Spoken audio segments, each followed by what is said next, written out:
तो बेसिकली हम जानते हैं कि जो प्राइवेट लैंड है इज ओन बाय इंडिविजुअल के द्वारा ओन किया जाता है, और कम्युनिटी जो लैंड होती है वो सभी उस कम्युनिटी के जो मेंबर्स होते हैं या उस जगह पर रहते हैं उन सभी के द्वारा कलेक्टिवली यूज किया जाता है। अगर हम फोडर की बात करें, अगर उन्हें फोडर लेना है या फ्रूट्स लेने हैं या नट्स हैं या कोई मेडिकल हर्ब्स है, these community lands are also called common property. इस क्योंकि पूरी कम्युनिटी को बिलोंग करता है वो रिसोर्स, पूरी कम्युनिटी का उसमें राइट्स होता है, इसलिए कॉमन प्रॉपर्टी रिसोर्स कहलाते हैं। People and their demand are even growing. जो लोग हैं और देयर डिमांड, और उनकी डिमांड है एवर ग्रोइंग, वो क्या हो रही है, ग्रोइंग हो रही है, बढ़ती जा रही है। बट द अवेलेबिलिटी जो है लैंड की वो तो लिमिटेड है। लोगों की डिमांडें बढ़ रही है, पॉपुलेशन बढ़ रही है और डिपेंडेंसी भी बढ़ रही है लैंड पे, लेकिन जो लैंड का एरिया है, क्वालिटी है, वो भी डिफर है, अलग अलग है, और जो लैंड का एरिया है वो भी फिक्स है।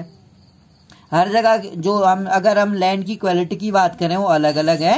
पीपल क्या करते हैं, स्टार्ट करते हैं इनक्रोचिंग, यानी कि उसका ज्यादा अतिक्रमण करना कॉमन लैंड्स का, अपने एरिया को बढ़ाते हैं ताकि वो वहां पर कुछ बिल्डअप कर सकें। कॉमर्शियल एरियाज में हाउसिंग बना सके, कॉम्प्लेक्स बनाते हैं urban areas and to expand the agricultural land in the rural area. और जो एग्रीकल्चरल लैंड होते हैं रूरल एरियाज में, today the vast change in the land use pattern, आज क्या है, वास्ट चेंजेज है लैंड यूज पैटर्न जो है also reflect the cultural changes in society. जो लैंड यूज है हम देखते हैं, इससे क्या होता है, एक कल्चरल चेंज, एक सांस्कृतिक बदलाव देखने को मिलता है। जैसे हम देखते हैं कि अर्बन एरियाज में हम क्या देखते हैं, अर्बन एरियाज में बड़े बड़े हाउस बनते हैं, कॉम्प्लेक्स बनते हैं, और कॉमर्शियल एरियाज में डेवलप हो जाते हैं। रूरल एरियाज में हम देख टुडे द वास्ट चेंजेस, आज बहुत बड़ा बदलाव हम देख रहे हैं। ये रिफ्लेक्ट करता है चेंजेस को इन द आवर सोसाइटी। जो लैंड डिग्रेडेशन है, आज हम देख रहे हैं सॉइल का इरोजन हो रहा है, लैंड स्लाइडिंग ज्यादा हो रही है, सॉइल इरोजन हो रहा है। डिसर्टिफिकेशन है मेजर थ्रेट्स पर, ये इन्वायरमेंट के लिए क्या है, मेजर थ्रेट का काम करते हैं because of the expansion of agriculture. क्योंकि आज हम देख रहे हैं जो एग्रीकल्चर है उसका क्या हो रहा है, एक्सपेंशन हो रहा है एंड कंस्ट्रक्शन एक्टिविटीज हो रही है। ज्यादातर हम देख रहे हैं कि बहुत ज्यादा कंस्ट्रक्शन हम देख रहे हैं, बहुत ज्यादा इलाकों में कंस्ट्रक्शन देखने को मिलता है। बेशक हम अपने एरियाज में पहाड़ में तो इंडस्ट्रियलाइजेशन उतना होता नहीं है, लेकिन बेसिकली प्लेन्स एरिया में हम देखते हैं इंडस्ट्रियलाइजेशन ज्यादा है, पॉपुलेशन वहाँ ज्यादा है। तो बेसिकली वहां पर क्योंकि रॉ मटेरियल अवेलेबल होता है, इसलिए इंडस्ट्रियां ज्यादातर उन्हीं भागों में लोकलाइज होती हैं। एक्सपेंशन एग्रीकल्चर कंस्ट्रक्शन एक्टिविटीज, हम यहाँ पर अगर 4 पिक्चर्स को देखें, इस 4 पिक्चर्स को और हम देखेंगे जहां पर हट्स नजर आ रही हैं, यहाँ पर हमें कुछ हट्स ही हट्स नजर आ रही हैं ज्यादातर। वहीं पर कुछ सालों बाद अगर हम देखें, इस हट्स की जगह पक्के मकान बन चुके हैं। बाकी आप देख रहे हैं यहाँ पर इलेक्ट्रिफिकेशन, यानी बिजली के तार भी दिखाई दे रहे हैं हमको यहाँ पर, और ट्रैक्टर का यूज। जहां यहाँ कुछ जानवर नजर आ रहे हैं वहीं पर मॉडिफिकेशन होके यहाँ पर ट्रैक्टर नजर आ रहा है हमें। वहीं अगर हम इसमें देखें, इस वाली पिक्चर्स में, जहां पर यहाँ ये 2 मंजिला मकान बना हुआ है, यहीं ये डबल स्टोरी बना हुआ है, यहाँ पर ट्रिपल स्टोरी बन चुका है यहाँ पर। और जहाँ ट्रैक्टर नजर आ रहा था, यहाँ पर खेत नजर आ रहे थे, वो कन्वर्ट हो चुका है, रोड्स में कंस्ट्रक्ट हो चुका है, और यहाँ पर गाड़ियां चल रही हैं और धीरे धीरे सिटी डेवलप हो चुकी है। और यहाँ पर स्ट्रीट लाइट भी लगा दी है यहाँ पर। जहां कभी लोग एग्रीकल्चर करते थे और हट्स हुआ करती थी और लोग बिल्कुल पुराने तरीकों से खेती करते थे, इतना चेंजेस हमें सेकंड पिक्चर में और फिर थर्ड पिक्चर में हमें इतना चेंजेस नजर आया। अब फोर्थ पिक्चर में हम देखें, वही जो ट्रिपल स्टोरी थी उसको मॉडिफाई करके इस तरह से मॉडर्नाइजेशन किया, और यहाँ पर जहाँ पूरा गांव था दिखता था दूर में, वहां पर पूरा शहर बस चुका है और स्ट्रीट लाइट ऐसी बन चुकी है, और ये यहाँ पर पार्क जैसा नजर आ रहा है, पार्क बन चुका है। तो आप देख सकते हैं धीरे धीरे धीरे शायद जो शहर बने वो शहर भी ऐसे ही बने होंगे। पहले वहाँ कच्चे मकान होते होंगे, फिर कच्चे रास्ते होते होंगे, लोग खेती करते होंगे। वहाँ धीरे धीरे धीरे वहाँ पर क्या हुआ, लोगों ने ट्रैक्टर यूज किया, फिर वो मॉडर्न तरीके से खेती करने लगे। उसके बाद वहाँ पर सड़कें बनी तो वहाँ पर आसपास की जमीन लोगों ने खरीदी, फिर वहाँ पर लोग मकान बनाने लगे। धीरे धीरे धीरे सब लोग मकान बनाने लगे और वहाँ पर धीरे धीरे शहर डेवलप हो गया। तो बेसिकली ऐसा हर गांव में ऐसा हमें देखने को मिलता है। जितने सिटीज में डेवलपमेंट हुआ कुछ इस तरीके से ही हुआ है। इसलिए हम प्रेजेंट रेट देखें, जो डिग्रेडेशन हो रहा है जमीन का, सॉइल इरोजन हो रहा है, लैंड स्लाइडिंग होती है, इसे किसी न किसी तरीके से हमें रोकना चाहिए। आज एज ए प्रेजेंट हम देखें कि हर जगह पर लैंड स्लाइडिंग काफी कॉमन हो चुकी है, सॉइल इरोजन हो रहा है, सॉइल की फर्टिलिटी दिन ब दिन कम होती जा रही है, वाटर लेवल जो है लैंड अंडरग्राउंड वाटर का वो घटता जा रहा है, क्योंकि हम तेजी से देख रहे हैं इंडस्ट्रियलाइजेशन ज्यादा होने से और एक्स्ट्रा बर्डन होने से लैंड्स पर कंस्ट्रक्शन ज्यादा हो रहा है, सिटी डेवलप हो रहे हैं। और इस समय हम क्या कर रहे हैं, हम पेड़ों को काट रहे हैं। अब पेड़ों को जब हम काट रहे हैं, एफोरेस्टेशन हम कर रहे हैं, तो लैंड रिक्लेमिनेशन जो हो रहा है, रेगुलेटेड यूज ऑफ केमिकल, और लगातार हम क्या कर रहे हैं, जो हम फार्मिंग कर रहे हैं उसमें प्रोडक्शन को बढ़ाने के लिए हम पेस्टिसाइड्स का केमिकल्स यूज कर रहे हैं। इन केमिकल को यूज करने से और फर्टिलाइजर यूज करने से चेक्स ऑन ओवर ग्रेजिंग, और हमें क्या करना है, इनको चेक करना है, रोकना है। ओवर ग्रेजिंग जो है सम ऑफ द कॉमन मेथड है जिससे हम लैंड रिसोर्स के बेसिकली हम देख रहे हैं हमें कैसे लैंड डिग्रेडेशन रोकना है।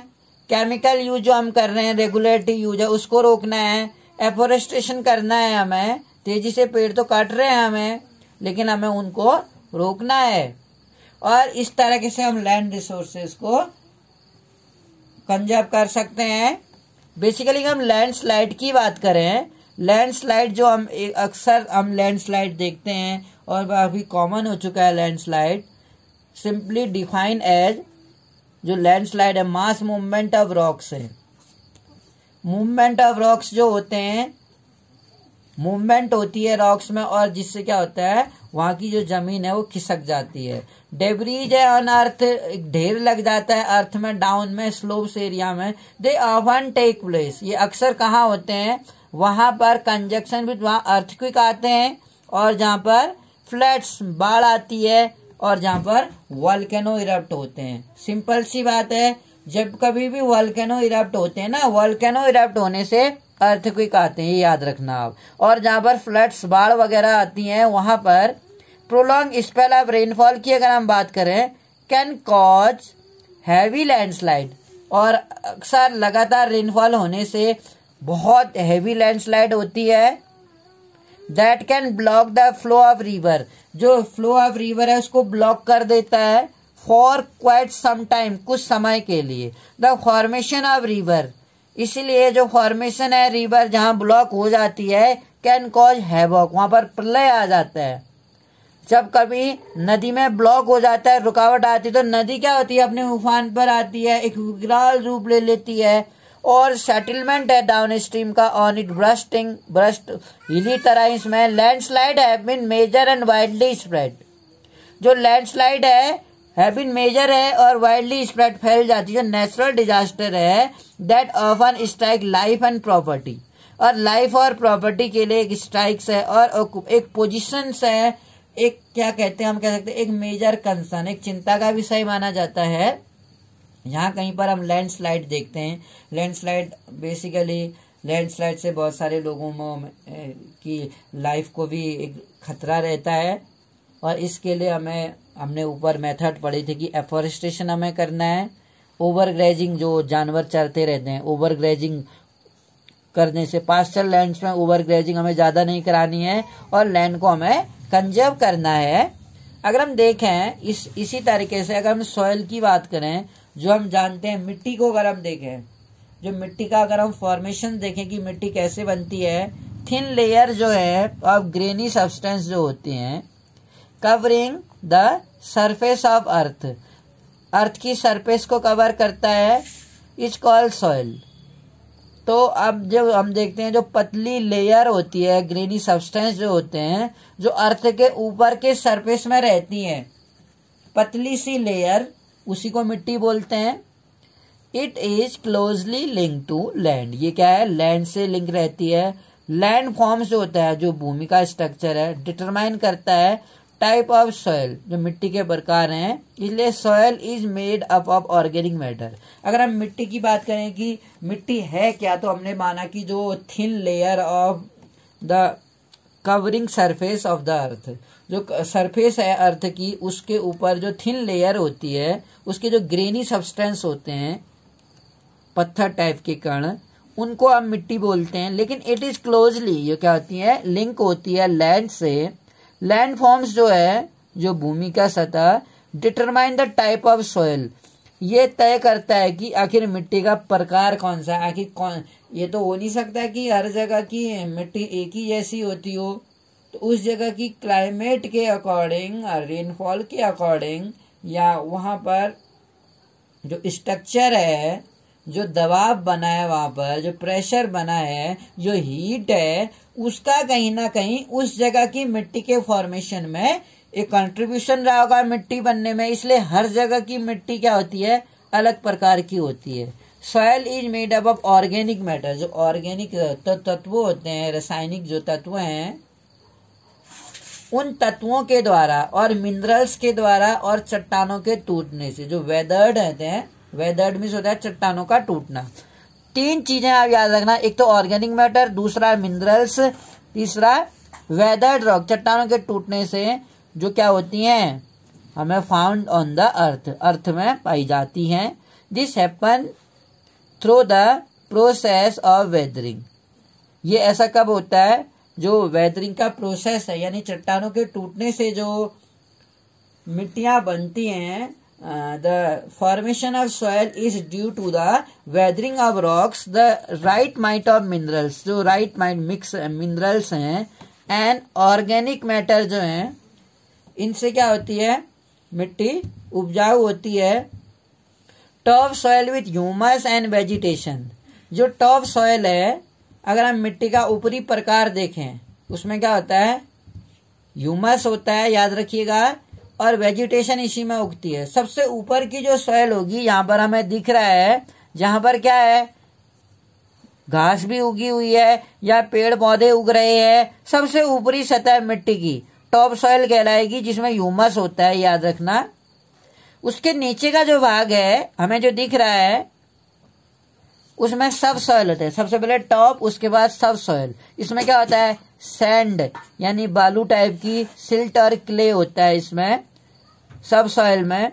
इसके बाद ये मुस्कुराता हुआ जो चेहरा यहाँ पे नजर आ गया है हमें,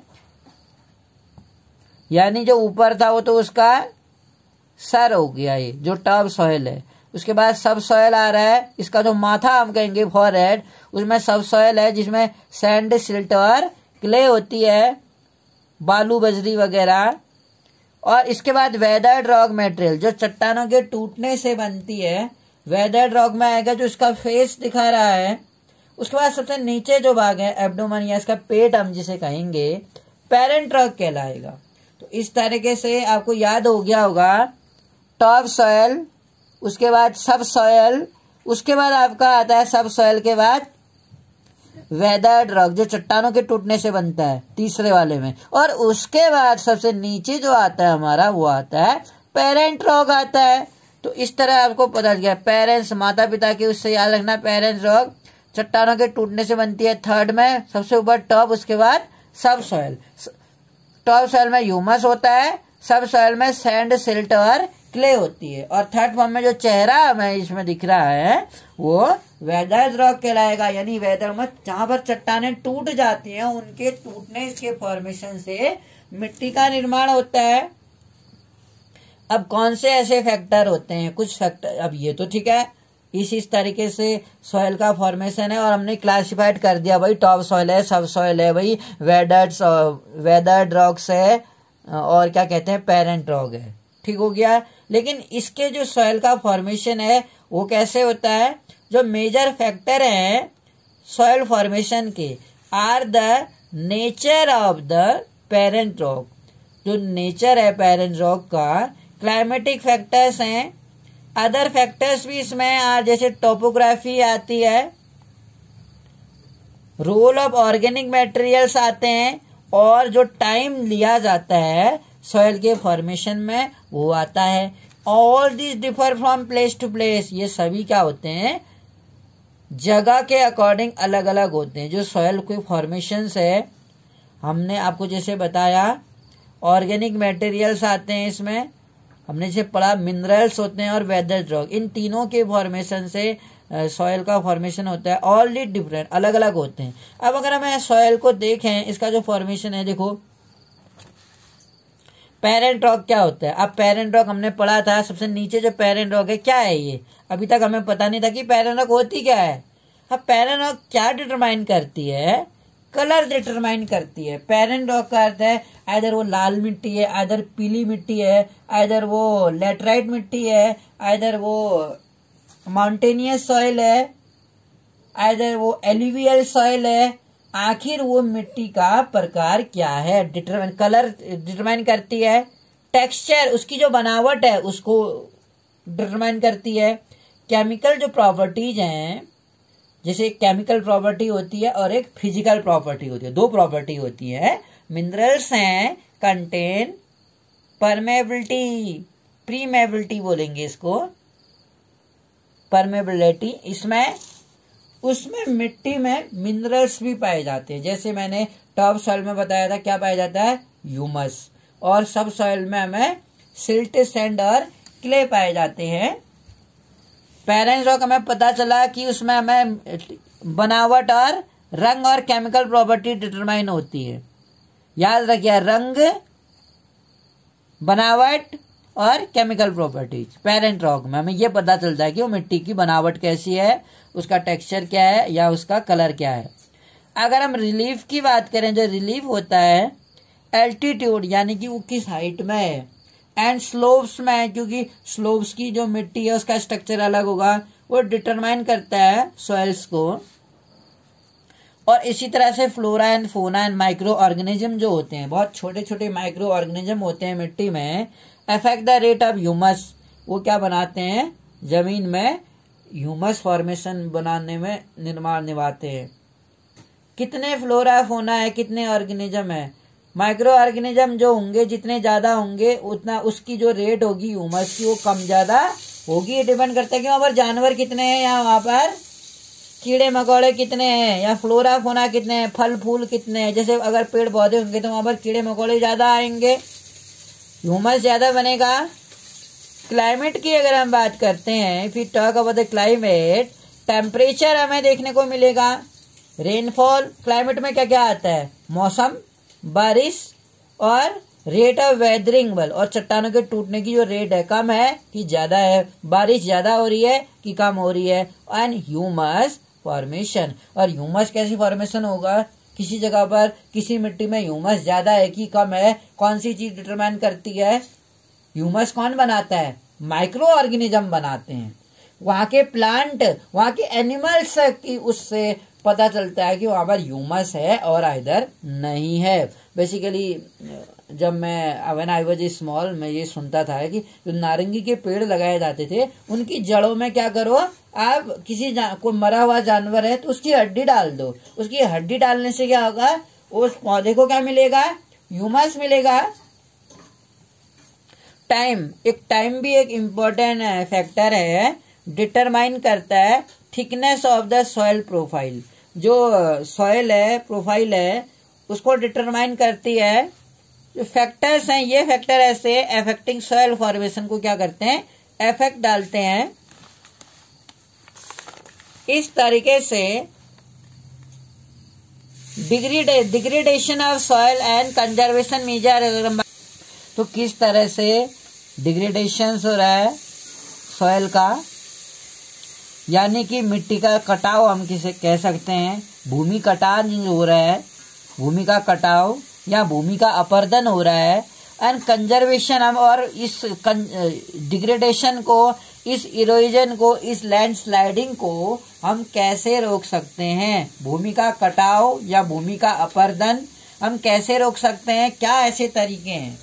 तो सबसे पहले हम डिग्रेडेशन का कारण जानेंगे कि आखिर लैंड स्लाइडिंग या सॉइल इरोजन, भूमि का जो कटाव होता है किसी जगह पे, वो किस कारण से हो जाता है, और आज की डेट में तो ज्यादा ही हो रहा है।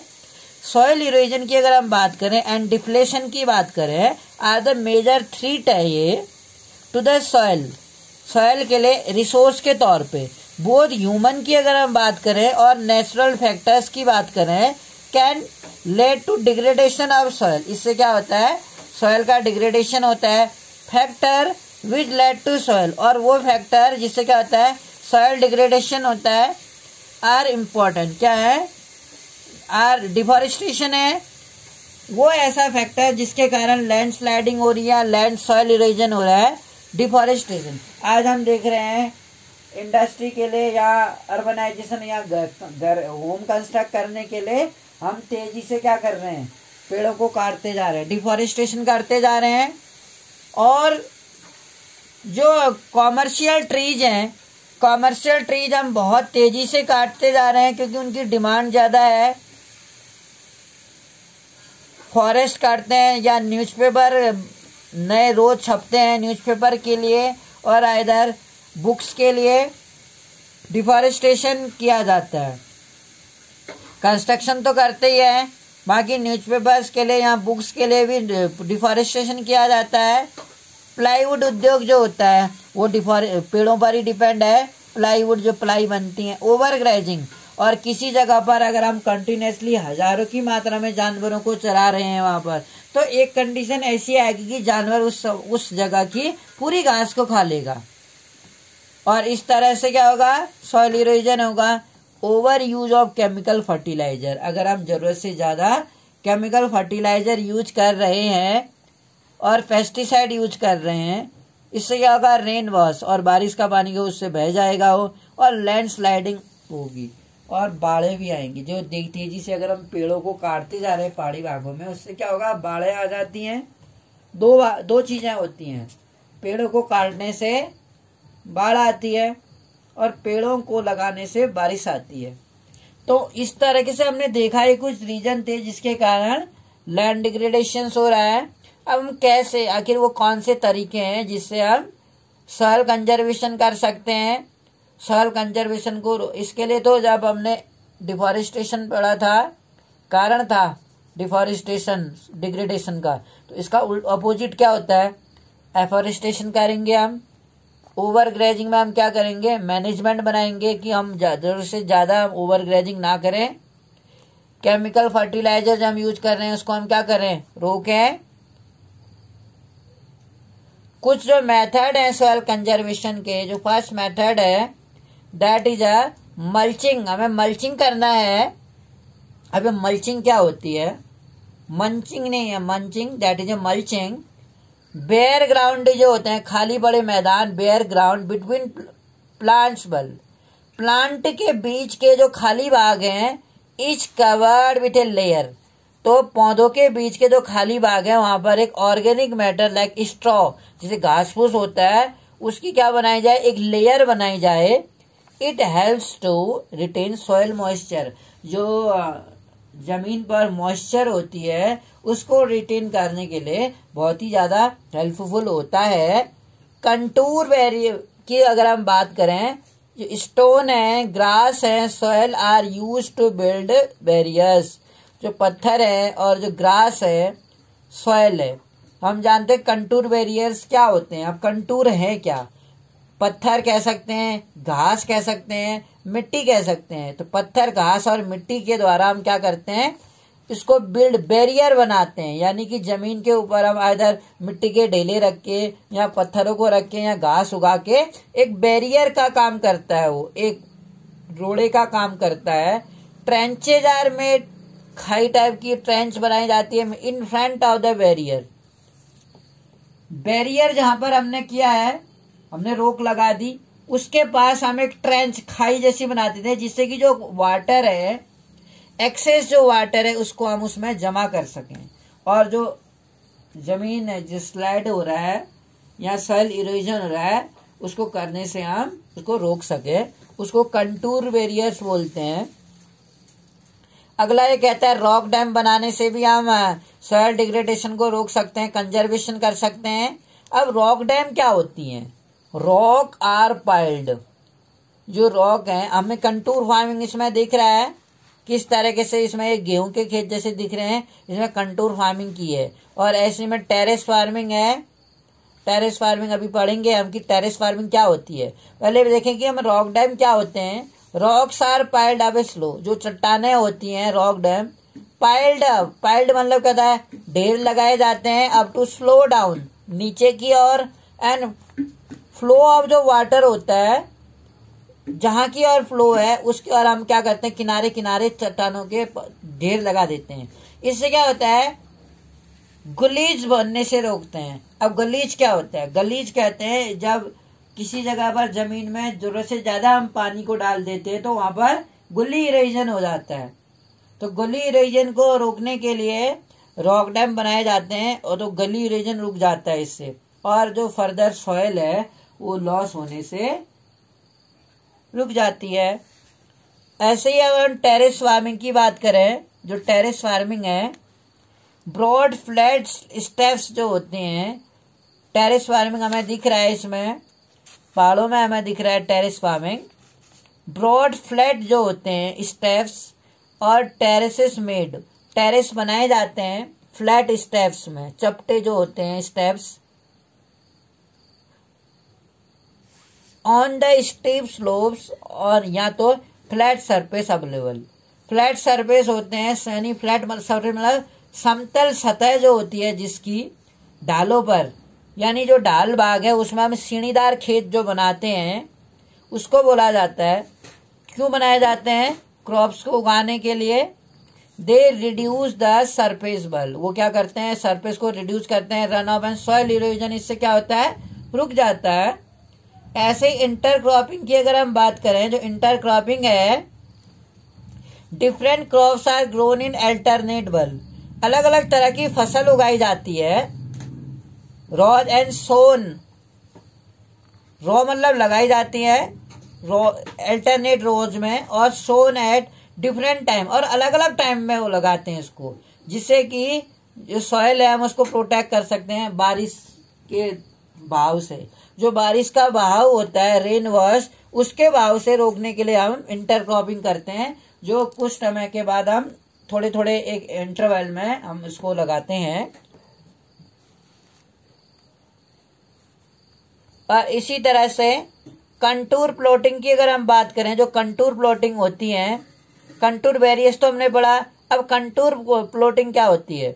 प्लॉटिंग जो होती है, जो खेतों की जुताई होती है, पैरेलल होती है to the contour of hills, जो हिल स्लोप होते हैं वहां पर, to form a natural barrier, वहां पर एक नेचुरल बैरियर होता है फॉर वाटर, पानी के लिए, and flow down the slope. Shelter belts जो होते हैं, अब शेल्टर बेल्ट्स क्या होते हैं हम ये देखेंगे। शेल्टर बेल्ट में बेसिकली बच्चों क्या करते हैं, हम एक बड़े एरिया में एक ही प्रकार के पेड़ लगाते हैं और लाइन से लगाते हैं। एक ही प्रकार के पेड़ों को लगाना इन द कोस्टल तटीय इलाकों में और ड्राई रीजन में हम देखते हैं रॉज ऑफ ट्री, जो पेड़ों के रॉ होते हैं, आर प्लांटेड, प्लांट किए जाते हैं टू चेक द विंड, किस लिए? जो विंड की मूवमेंट है उसको रोकने के लिए, जिससे कि हम जो सॉइल है उसको हम प्रोटेक्ट कर सके। It means we plan to check the winds movement to protect soil cover. इसी तरह से अगर हम वाटर की बात करें, as we know the importance of water, हमने पॉलिटिकल साइंस में भी इम्पोर्टेंस पढ़ा था, water is precious and we should conserve it by adopting different methods। Vital है हमारे लिए, बहुत ही ज्यादा जरूरी है।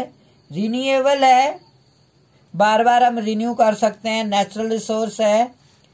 3/4 तो अर्थ सरफेस है, 3/4 अर्थ सतह का, कवर्ड विद वाटर, पानी से कवर्ड है। It is therefore appropriately called the water planet, और इसलिए क्या कहते हैं इसको अप्रोप्रिएटली वाटर प्लैनेट कहा जाता है, पानी का प्लैनेट कहा जाता है। It was in a primitive world, अगर हम देखें प्रिमिटिव ओशन में द लाइफ बिगेन ऑलमोस्ट, जो लाइफ थी ऑलमोस्ट 3.5 बिलियन ईयर बैक, पूरा समुद्र था हम कह सकते हैं। इवन टुडे अगर आज हम देखते हैं तो सरफेस अगर हम देखें and support A rich variety of plant, हम यहाँ पर अलग अलग वैरायटी के प्लांट देखते हैं, अलग अलग हम यहाँ पर एनिमल्स की लाइफ हम देख रहे हैं, उनका जीवन जुड़ा अलग हो चुका है। Ocean water is however saline होता है, नमकीन होता है, and not fit for human consumption, और जो समुद्र का पानी होता है सॉल्टी होता है, हमारे पीने के लिए वो फिट नहीं माना जाता, ह्यूमन कंजप्शन के लिए फिट नहीं था। अगर हम फ्रेश वाटर की बात करें, जैसे कि हम जानते हैं जो फ्रेश वाटर है अकाउंट फॉर ओनली अबाउट 2.7% ही है, और नियरली 70% जो है अगर, तो बाकी का 70% जो पानी है वो किस रूप में अवेलेबल है, आइस की सीट्स हैं, बर्फ की सीट होती हैं, एंड ग्लेशियर हैं। ग्लेशियर हम जानते हैं जो बर्फ के पहाड़ होते हैं, snow and ice. Antarctica region में भी पानी है, अंटार्कटिका तो हम जानते हैं आइलैंड्स है। ग्रीनलैंड है, एंड माउंटेन रीजन में भी है, वहां पर भी पानी का अंश है। ड्यू टू देयर लोकेशन, अपनी लोकेशंस के कारण दे आर इनएक्सेसिबल, इनएक्सेसिबल मतलब जहां पर मनुष्य पहुंच नहीं सकता। अंटार्कटिका, ग्रीनलैंड, माउंट एवरेस्ट में ही आप देखिए ना, माउंट एवरेस्ट में कितनी सारी बर्फ है, कितना पानी है वहां पर। अगर माउंट एवरेस्ट का सारा पानी पिघल जाए तो सपोज क्या होगा, डूब सकता है, पूरा गांव शहर डूब सकता है बेसिकली। इसी टाइप से अब हम देखते हैं ओनली 1%, केवल 1% ही जो है फ्रेश वाटर है हमारी अर्थ में, और 1% पानी देखे ना उतनी पूरी अर्थ में जितने पॉपुलेशन है, जितने देश है, उनके लिए कंज्यूम करने के लिए फिट है। लेकिन हमने उस 1% को भी घटाना शुरू कर दिया है हमारी एक्टिविटीज से। We are polluting the water day by day, we are just throwing garbage waste material into the river, that is why जो एक्वेटिक लाइफ है उन पर इफेक्ट पड़ रहा है, water in river and lakes में। बेसिकली जो अगर हम साफ पानी की बात करें, फिट फॉर जो ह्यूमन यूज के लिए फिट माना जाता है, वो जमीन के अंदर, जो जमीन के अंदर का पानी होता है वो कंज्यूम के लिए ठीक माना जाता है। सरफेस वाटर है, सतह में जो पानी आता है रिवर्स में और नदियों में और तालाबों में, as a water vapour in the atmosphere, और जो क्या होता है वाटर वेपर बन के एटमोस्फियर में जाता है। फ्रेश वाटर इज देयरफॉर, इसीलिए जो फ्रेश वाटर है द मोस्ट प्रीसियस, वो क्या है सबसे ज्यादा प्रीसियस माना जाता है सब्सटेंस। जो ताजा पानी है वो सबसे ज्यादा कीमती माना जाता है। Water can neither be added, अब जो अगर हम पानी की बात करें उसको ना ऐड किया जा सकता है ना उसको सब्सट्रैक्ट किया जा सकता है, इस अर्थ से इट्स टोटल जो वॉल्यूम है रिमेन कांस्टेंट, इसका जो पूरा वॉल्यूम है वो कांस्टेंट स्थिर रहता है। इट एबंडेंस बल, जो इसकी बढ़ती हुई मात्रा abundance only seems to vary, because अंतर क्यों दिखाई देता है इसके भंडार, एबंडेंस कहते हैं भंडार को, because it is in the constant motion, क्योंकि वो स्थिर अवस्था में कांस्टेंट मोशन में साइकिलिंग दो द ओशिन, और ओशिन से ये क्या करता है साइकिल होके दोबारा से सनलाइट के थ्रू वाटर वेपर में बदलता है, और उसके बाद फिर क्लाउड्स में आता है, क्लाउड से फिर बरसात होती है, दोबारा वो पानी नदियों के द्वारा समुद्र में जाता है, समुद्र से दोबारा वाटर वेपर होके, वाटर वेपोराइजेशन होके क्लाउड्स बनते हैं और फिर बरसात। तो ये वाटर साइकिल चलता रहता है, मोशन फॉर्म में लगता है, कांस्टेंट मोशन कहलाता है। तो इसलिए ना हम इसको बढ़ा सकते हैं कह रहा है ना, इसको हम घटा सकते हैं। ये एक साइकिल है, दो द ओशन बैक दो द प्रोसेस ऑफ एवेपोरेशन, परसिपिटेशन हम देखते हैं, जैसे परसिपिटेशन का जैसे पाला पड़ जाता है, कोहरा पड़ता है या ओले पड़ते हैं, इनको पर्सिपिटेशन बोलते हैं। इन सब के लिए एक ही वर्ड है ज्योग्राफी में, precipitation. And run off this as you already know is referred as water cycle, जिसको हम क्या बोलते हैं, वाटर साइकिल बोला जाता है। जो ह्यूमन की अगर हम बात करें, यूज अमाउंट ऑफ वाटर, वो क्या करते हैं, यूज करते हैं ह्यूमन लोग ज्यादा अमाउंट पानी का, क्योंकि पॉपुलेशन इतनी तेजी से बढ़ती जा रही है तो रोज ही नहाना है और डोमेस्टिक पर्पज के लिए रोज ही हमें पानी चाहिए होता है। और क्या कहते हैं, बेसिकली जितनी ज्यादा पॉपुलेशन बढ़ रही है वो पानी की जो डिमांड है वो बढ़ती जा रही है। नॉट ओनली फॉर ड्रिंकिंग, ना केवल पीने के लिए और वॉशिंग धोने के लिए, but also in the process of the production. अब जैसे पॉपुलेशन बढ़ रही है,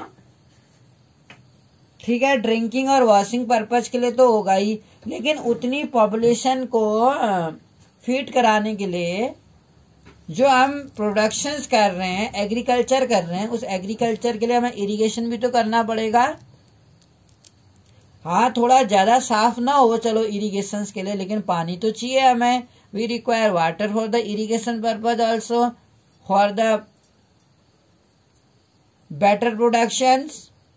We expect the irrigation in such area where the tap water or other things are not available, where the rain, basically in India the farmers depend on the monsoon. Monsoon पे depend होते हैं, तो वहां पर production ज्यादा नहीं हो पाता है जहां पर वो मानसून पे डिपेंड रहते हैं। जहां पर उनके पास इरिगेशन फैसिलिटी होती है, आइदर कैनाल्स के द्वारा या पॉन्ड्स के द्वारा या ट्यूबवेल्स के द्वारा। अब ट्यूबवेल्स के द्वारा अगर हम कर रहे हैं तो उनमें मोटर लगाएंगे वो, और मोटर बिजली से चलेगा। और बेसिकली अंडरग्राउंड वाटर जो है, अगर सभी लोग ऐसे अंडरग्राउंड वाटर को यूज करने लगे इरिगेशन के लिए, तो क्या होगा, जो अंडरग्राउंड वाटर का पानी का लेवल है वो धीरे धीरे क्या हो जाएगा, काफी कम हो जाएगा। बारिश होगी नहीं, पेड़ काटते जाएंगे हम, और जमीन के अंदर का पानी धीरे धीरे धीरे बिल्कुल ही कम हो जाएगा। फिर हम इरिगेशंस नहीं कर पाएंगे, प्रोडक्शंस नहीं हो पाएगा, और बिना इरिगेशन के एग्रीकल्चर पॉसिबल नहीं है। तो बेसिकली हम देखते हैं जो वाटर है आज हमें एग्रीकल्चर के लिए, इंडस्ट्री के लिए, इलेक्ट्रिसिटी जनरेट करने के लिए, दो रिजर्वियर ऑफ डैम्स बनाने के लिए और अदर यूजेज में डैम्स जो बनाए जाते हैं जहां पर पानी अवेलेबल होता है। इंक्रीजिंग पॉपुलेशन, आज इतनी पॉपुलेशन अगर बढ़ती जा रही है तो फूड की डिमांड भी बढ़ रही है, उतना ही फूड भी चाहिए लोगों के लिए। और जो कैश क्रॉप होती है, कैश क्रॉप उनको बोलते हैं जो जिनमें लोगों की डिमांड बहुत ज्यादा होती है। जैसे मैं कहूँ ग्राउंड नट है, मूंगफली खाना बहुत पसंद करते हैं, या अगर मैं कहूँ शुगर केन है, शुगर केन लोग कैश क्रॉप में आता है। रबड़ है, जूट है, टी है, these are cash crop. Cash crop basically urbanisation, जो शहरों में इनकी डिमांड काफी है, जैसे काजू किशमिश हो गया, या अंगूर हो गए, या अखरोट हो गए। कैश क्रॉप बेसिकली में लोग उगाते हैं। लिविंग स्टैंडर्ड ऑफ लिविंग, क्योंकि शहरों में जो लोगों का जीवन स्तर है वो भी क्या हो रहा है, काफी इम्प्रूव हो रहा है। मेजर फैक्टर माना जाता है leading shortage in the supply of fresh water. और जिस तरह से लोगों का स्टैंडर्ड बढ़ रहा है तो हम देखते हैं कि किचन में भी वो टेप लगाते हैं, और टॉयलेट में भी वो टेप लगाते हैं, बाथरूम में, यानी हर जगह पर जहां पर न वाटर रिक्वायर चाहिए उतनी जगह वो टैप लगाते हैं, और हर जगह पर उन्हें वाटर की डिमांड्स रहती है। इस तो पानी का जो क्या है सप्लाई है, डिमांड के अकॉर्डिंग नहीं हो पाती है। हमने पढ़ा था कि बहुत सारे लोगों को तो पानी खरीदना तक पड़ जाता है, तो जो लोग कैपेबल हैं वो तो खरीद लेते हैं। They can easily purchase the even the distilled water from the market also, but many of them who live in the slums area, they don't get the fresh water. So due to the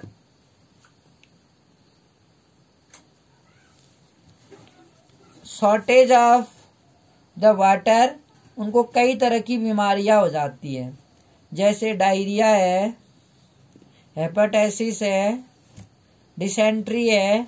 तो इस तरीके से हमने जो पढ़ा था कि बहुत सारे जो बच्चे हैं वो बीमार हो जाते हैं साफ पानी ना मिलना, जबकि हमारे फंडामेंटल राइट्स में कहा गया है कि हम क्या करें, हमें भोजन का अधिकार है, हमें right to drink clean water है, हमें राइट टू हेल्थ है, राइट टू एजुकेशन है, हमें right to do any business for livelihood है हमें, यानी जीवन का अधिकार। आर्टिकल 21 में हमें यह अधिकार दिया गया है। तो हमें किस तरीके से वाटर को यूटिलाइज करना है, ओवर यूज नहीं करना है, यानी मिसयूज नहीं करना है, और इस तरीके से हम पानी को बचा सकते हैं वेस्ट होने से। तो I hope you understood about the importance of water in our daily life and for the growing populations, and definitely it's a very threatable and threat for our future also, because in future, and if the population will be increased rapidly, how can we conserve the water for future also? Many times we see that due to heavy industrialization or urbanization, in industries they try to throw the waste material in the river. In this way the aquatic life may be affected. जो aquatic life है वो काफी क्या हो सकती है, effective हो सकती है। तो हमें क्या है, इससे हमें नेचर को बचाना है। I hope you understood the rest portion of this chapter. I will continue in the next video. Thank you for listening me.